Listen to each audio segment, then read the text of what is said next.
C'est un exercice en fait de grande envergure, de manière à être le plus réaliste possible, hein. Donc on choisit de faire un feu dans un bâtiment d'habitation, hein, chose pour lequel on doit s'entraîner.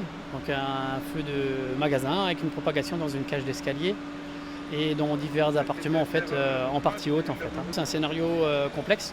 Donc on a la partie victime, hein, on a les sauvetages, les mises en sécurité et on a la partie incendie aussi et l'incendie qu'il faut traiter au plus rapide.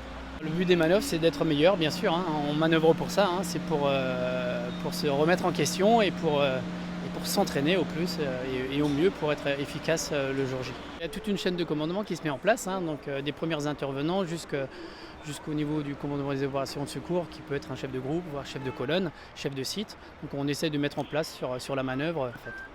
On vous a vu tout à l'heure dessiner le bâtiment. Tous les pompiers savent faire ce genre de dessin ou vous êtes un des spécialistes en la matière?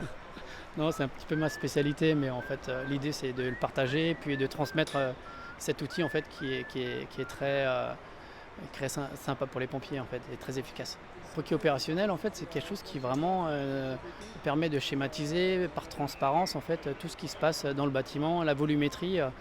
Et puis on le retranscrit en pompier en fait, hein. C'est vraiment un dessin opérationnel.